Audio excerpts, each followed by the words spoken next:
पिछला क्लास में हम लोग ने देखा था रदरफोर्ड का एटॉमिक मॉडल, जिसका ड्रॉबैक था कि selected charge must radiate energy. Due to this, Rutherford atomic model become unstable. So Niels Bohr, Danish physicist, he given a simple statement, but bold statement that old classical law, which are valid for bigger body, cannot be directly applied for subatomic particle. जो old classical law है, that is valid for bigger body, उसको सब atomic particle electron proton के लिए लगा नहीं सकती है ना। तो bourse atomic model Rutherford atomic model के जो ड्रॉबैक था, उस ड्रॉबैक को पूरा करने के लिए, उस ड्रॉबैक को कमी को पूरा करने के लिए रदरफोर्ड का जो एटॉमिक मॉडल आया, उसमें ड्रॉबैक था क्लासिकल लॉ ऑफ इलेक्ट्रोडायनामिक्स के अनुसार isolated charge must radiate energy. Hence Rutherford atomic model के अनुसार रदरफोर्ड ने जो स्टेटमेंट दिया, नील्स बोर का जो स्टेटमेंट था,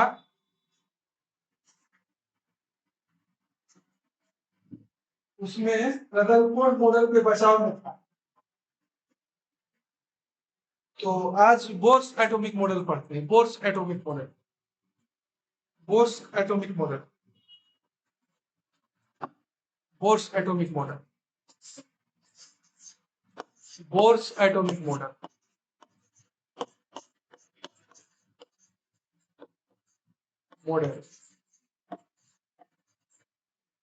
नील्स बोर डेनिश फिजिसिस्ट थे।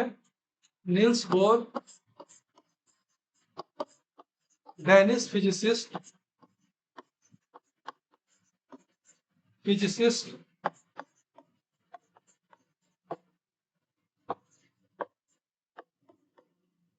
Danish physicist introduced a revolutionary concept,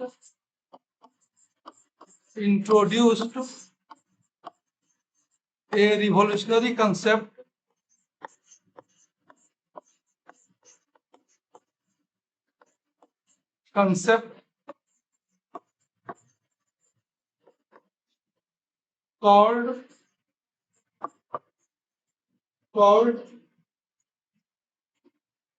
quantum concept, called quantum concept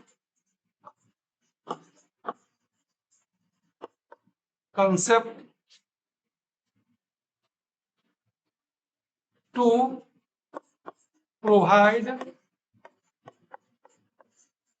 stability of an atom.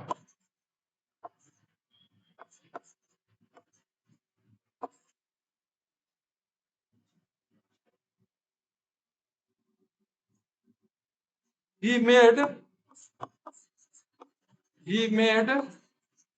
a simple but bold statement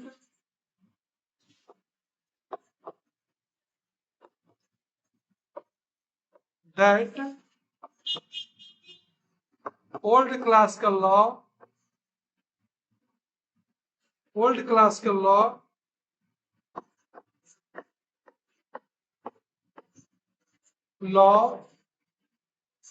of electrodynamics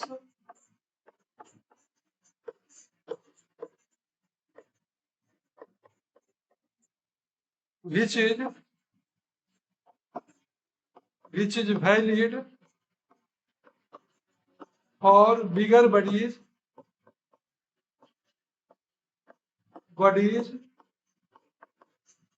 cannot be directly applied on subatomic particles.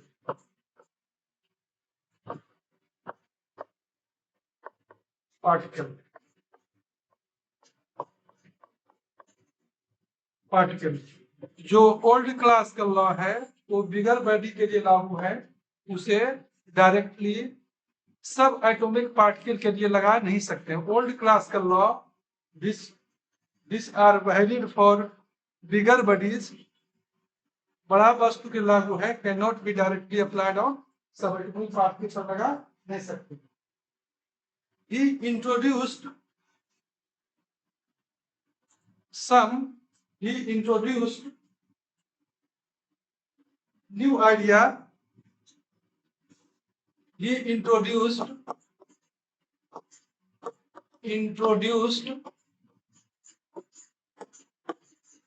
new idea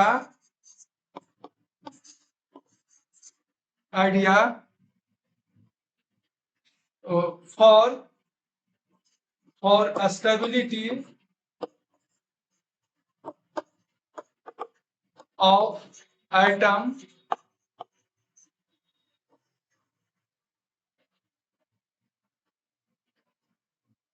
These are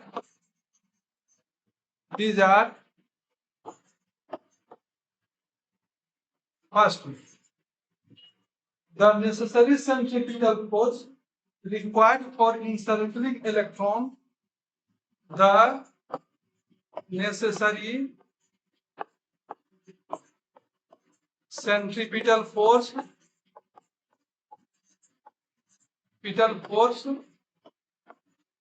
provide for encircling electron around nucleus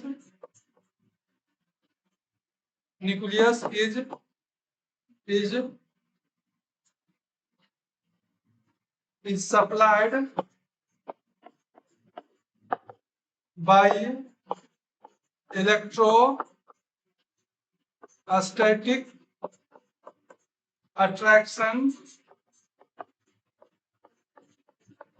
between nucleus and electron.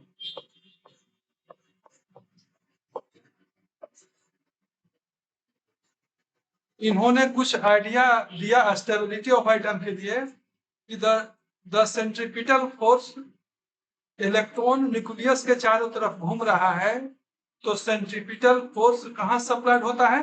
तो electrostatic force of attraction between nucleus and electron के बीच में जो electrostatic force of attraction लगता है, उसी के कारण electron घूमता है।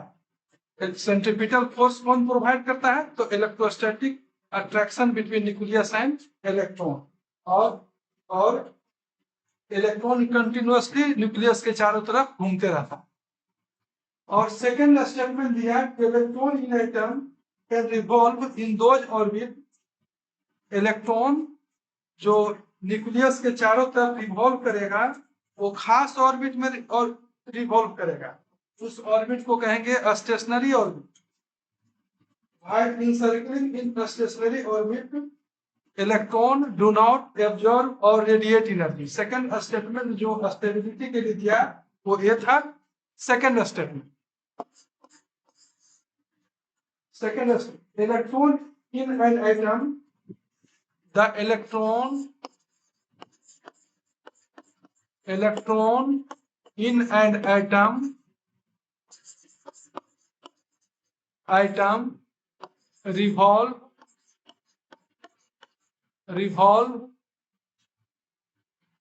only discrete circular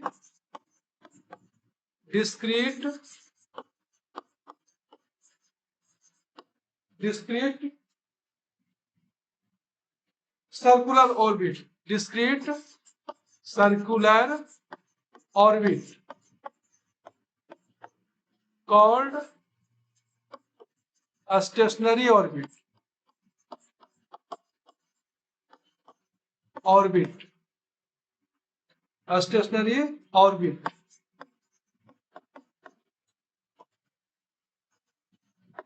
While electron encircling this stationary orbit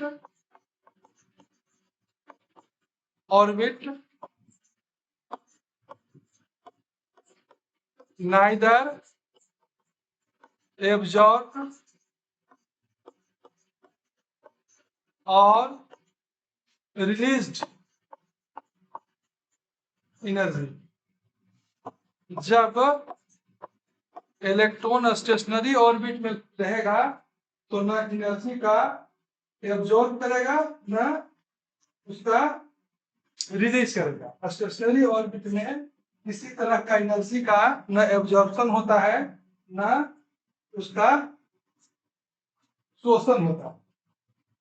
जब तक इलेक्ट्रॉन स्टेशनरी ऑर्बिट में है तो किसी तरह का इलेक्ट्रॉन एनर्जी में ह्रास नहीं हो, है ना।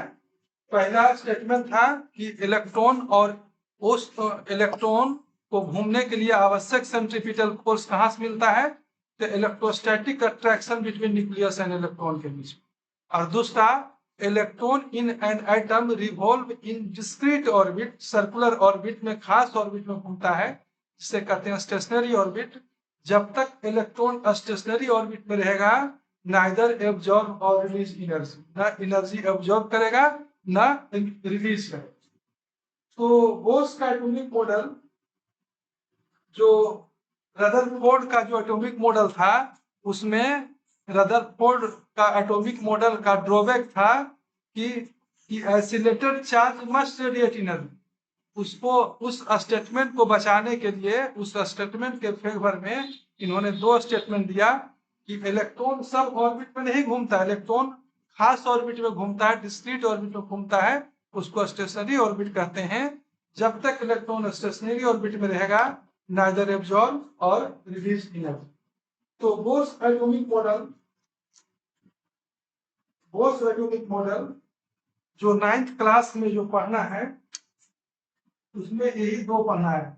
फिर 11th 12th में तो बोर्स का पोस्टुलेट दिया गया, उसको नहीं पढ़ना। तो bore atomic model of an atom, bourse atomic model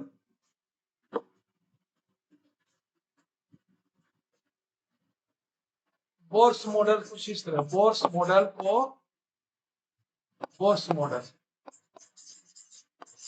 of atom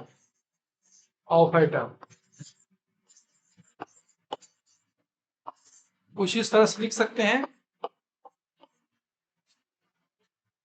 atom is made of, an atom is made of subatomic particle,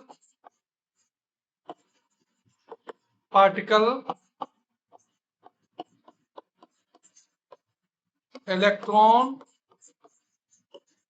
proton and neutron।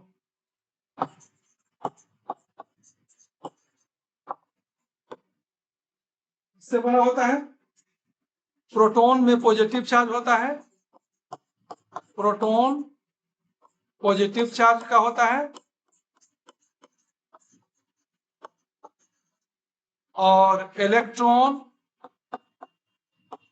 Negative charge होता है और न्यूट्रॉन पे नो चार्ज होता है, किसी तरह का चार्ज नहीं रहता है, no charge. And atom made of sub atomic particle, atom sub atomic particle का बना होता है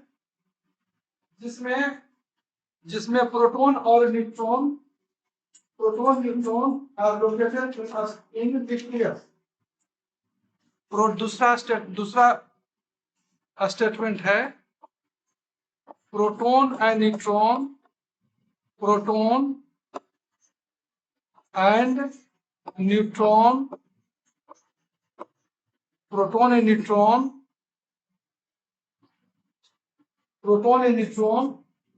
are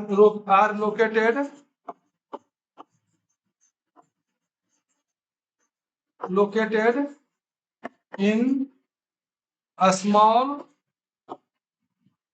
nucleus in atom and electron revolve, hence nucleus is positively charged.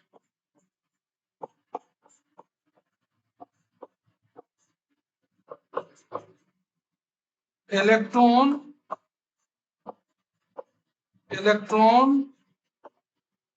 revolve around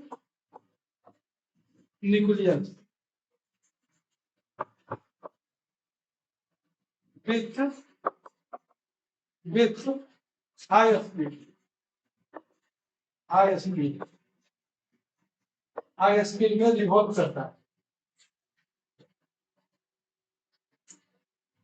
electron orbit में रिवॉल्व करता है, उसको स्टेशनरी ऑर्बिट कहते हैं.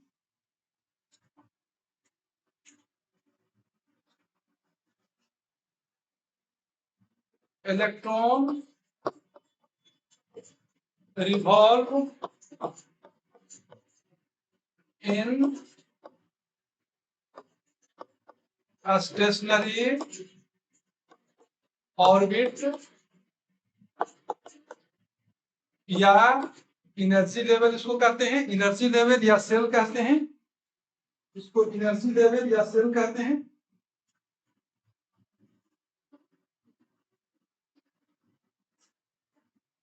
इसको सेल भी कहते हैं.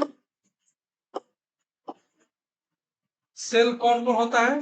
सेल होता है के होता है, एल होता है, एम होता है, एन होता है, ओ होता है, पी होता है ना. ये सब ऑर्बिट है. इसको प्रिंसिपल क्वांटम नंबर कहते हैं. इसका फर्स्ट नंबर के है, दूसरा एल, तीसरा एम, चौथा, पांचवा, छठा. K L M N number of shell है, नंबर ऑफ सेल है, या कहिए स्टेशनरी ऑर्बिट है, या कहिए स्टेशनरी ऑर्बिट है.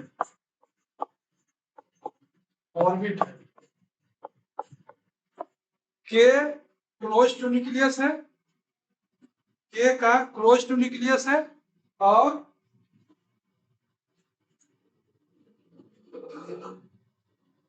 एनर्जी लेवल बढ़ते जाते, के का एनर्जी कम होता है, इस तरह से एनर्जी बढ़ते जाता है. Energy of shell increases from K to P, K to P तक बढ़ते जाता है. के का सबसे कम एनर्जी, उसके बाद उसका सबसे ज्यादा पी का रहता है, सबसे ज्यादा पी का रहता है. नंबरिंग किस तरह से है? अंग्रेजी लेटर से के लेटर से इस तरह से डिनोट करते हैं, और नंबर से इस तरह से. के को फर्स्ट ऑर्बिट, एल को सेकंड ऑर्बिट, एम को थर्ड ऑर्बिट, एन को फोर, इस तरह से 5 से.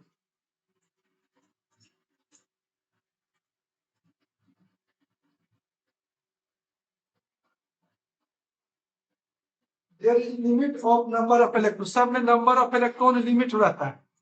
के में number of electron number of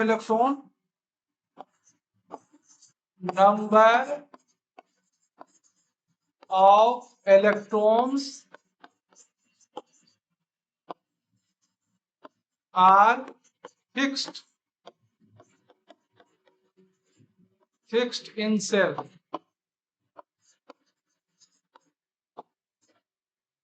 number of electron निकालने का फॉर्मूला होता है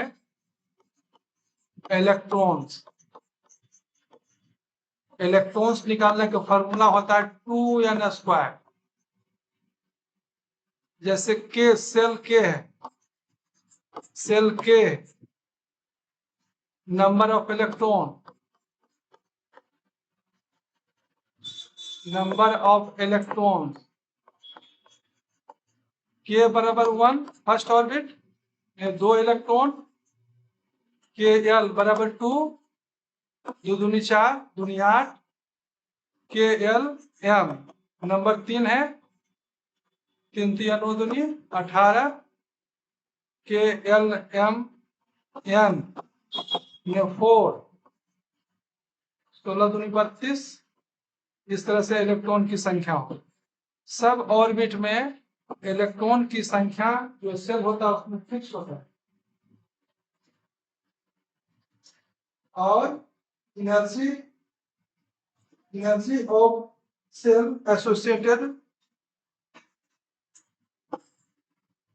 5 भी। Energy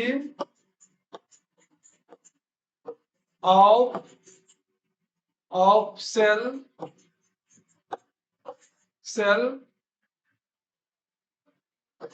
are fixed. सब एनर्जी का सेल एनर्जी फिक्स्ड होता है, के का एनर्जी फिक्स होता है।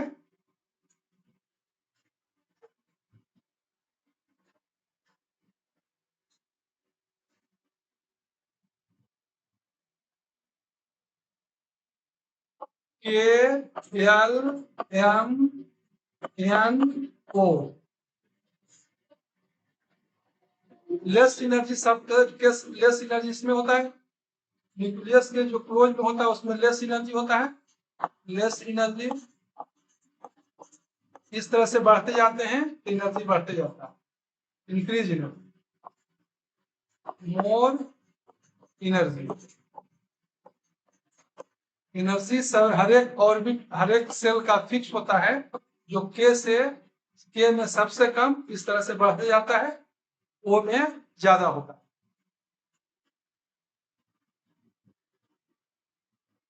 जब तक इलेक्ट्रॉन किसी खास ऑर्बिट में घूमता है, while revolving electron in any stationary orbit या सेल, neither absorb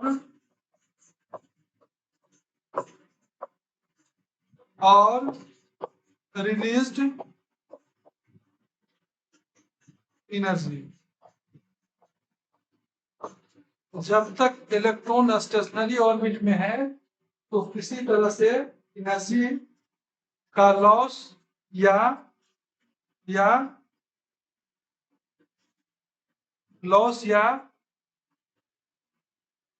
एब्जॉर्ब या रिलीज नहीं होता है, एब्जॉर्ब या रिलीज नहीं होता जब तक किसी खास स्टेशनरी ऑर्बिट में है। तो number of electron are fixed, हर एक में के में फिक्स्ड है, जिसे इस तरह से निकाला 2n²। और एनर्जी भी सब में फिक्स है, सबसे कम एनर्जी के में। इस तरह से आगे बढ़ते जाएंगे तो एनर्जी बढ़ते जाएगा। File revolving electron in any stationery orbit, जब तक इलेक्ट्रॉन किसी खास ऑर्बिट में रिवॉल्व करेगा तो ना तो एनर्जी का लॉस होगा, ना उसमें इंक्रीज होगा, ना लॉस होगा ना एनर्जी इंक्रीज होगा। कुछ इस तरह से हम लोग बनाएंगे।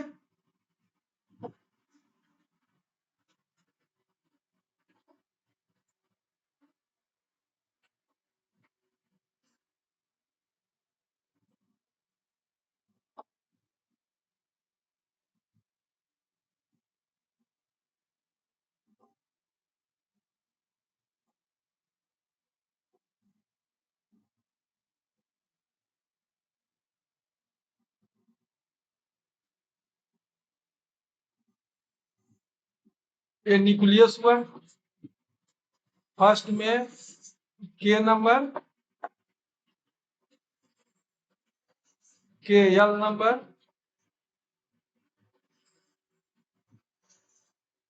एम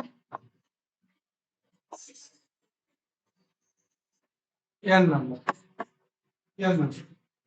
सब में इलेक्ट्रॉन की संख्या फिक्स होता है, इसमें प्लस है, न्यूक्लियस है, plus positive charge. Electron fix होता है, इलेक्ट्रॉन की संख्या सब में फिक्स है। इसमें दो इलेक्ट्रॉन, इसमें दो इलेक्ट्रॉन रहता है, इसमें 8 इलेक्ट्रॉन, 2 3 4 5 6 7 8, 8 इलेक्ट्रॉन। उसी तरह से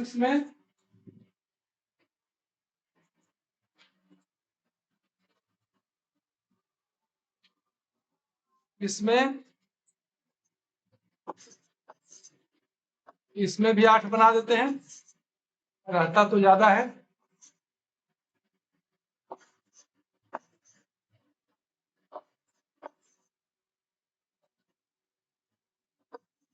एक 2 4 2 6।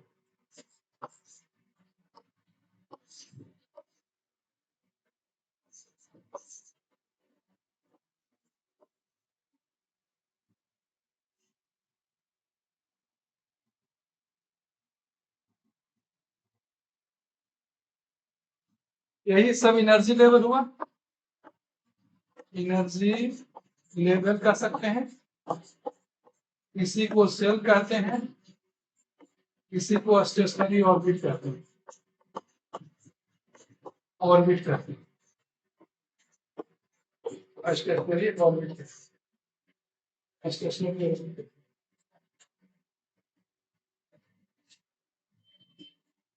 स्टेशनरी और इलेक्ट्रॉन का इसी तरह से डिस्ट्रीब्यूशन होता है, इलेक्ट्रॉन का इसी तरह से डिस्ट्रीब्यूशन होता है different different orbit.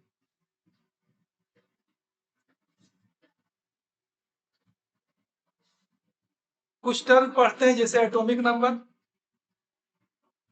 Atomic number पढ़ते हैं। एटॉमिक नंबर क्या होता है? एटॉमिक नंबर, एटॉमिक नंबर क्या होता है? किसी भी एटम का एटॉमिक नंबर क्या होता है? तो number of atomic number of an element, atomic number, number of an element बराबर number of protons, number of protons, number of protons, protons in one atom of element, number of proton की संख्या कहते हैं। या if element is electrically neutral, neutral, तो atomic number बराबर लिख सकते हैं, एटॉमिक नंबर, एटॉमिक नंबर बराबर number of neutron, sorry, number of electron, electrons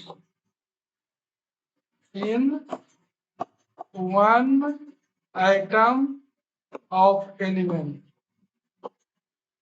जब एलिमेंट पर न प्लस चार्ज है न माइनस, जब एलिमेंट आयन के रूप में नहीं है तो एटॉमिक नंबर बराबर होगा नंबर ऑफ इलेक्ट्रॉन के बराबर या नंबर ऑफ, क्योंकि जब when when atom, when element is electrically neutral, then number of protons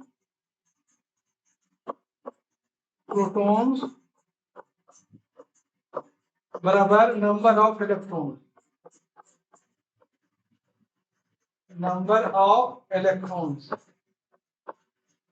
Number of electrons के बराबर, number of protons बराबर number of electrons के बराबर. तो atomic number number of electron के बराबर होगा कब? जब इलेक्ट्रिकली न्यूट्रल है तब. अब एक और होता है मास नंबर, दूसरा होता है mass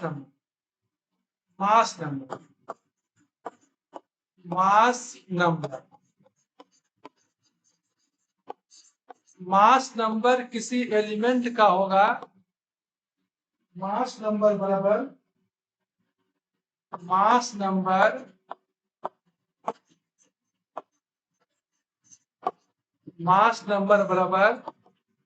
number of protons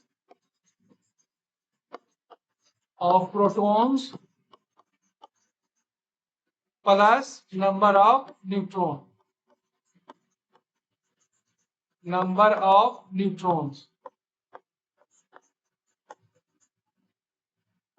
number of proton बराबर number of neutron. Mass number बराबर नंबर ऑफ प्रोटॉन्स की संख्या नंबर ऑफ न्यूट्रॉन की संख्या के बराबर होता है मास नंबर. मास नंबर इसलिए कहते हैं नंबर मास नंबर. प्रोटॉन की संख्या प्लस न्यूट्रॉन की संख्या. या इसको ऐसे भी लिख सकते हैं, मास नंबर बराबर एटॉमिक नंबर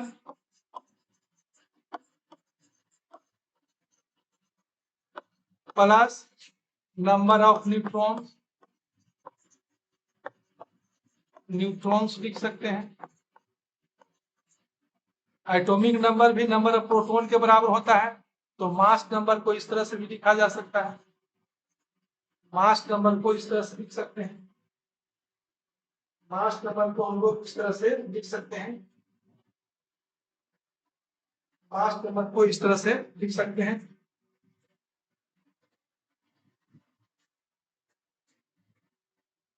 मास नंबर को हम इस तरह से लिख सकते हैं. मास नंबर तो सिंबल के रूप में इसको ऐसे सिंबल ऑफ एलिमेंट,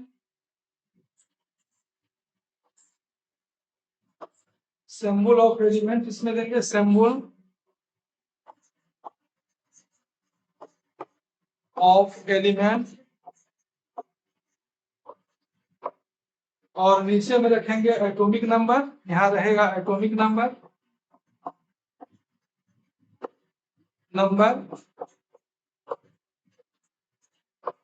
और यहाँ होगा मास नंबर, ऊपर में मास नंबर.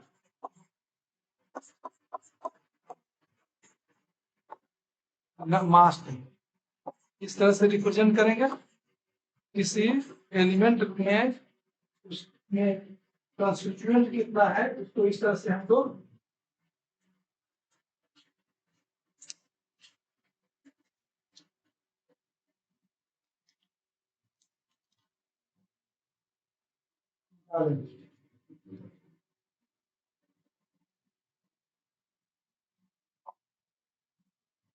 मास नंबर और एटॉमिक नंबर मास नंबर में दोनों इसका रिलेशन है.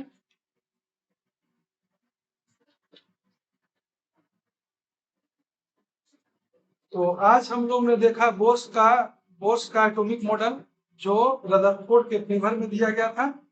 इनके अनुसार एटम को स्टेबल बनाया गया कि old classical law which are valid for bigger bodies can not be directly applied for sub atomic particle. तो आज यहीं तक, कल फिर मिलेंगे नेक्स्ट वीडियो के साथ.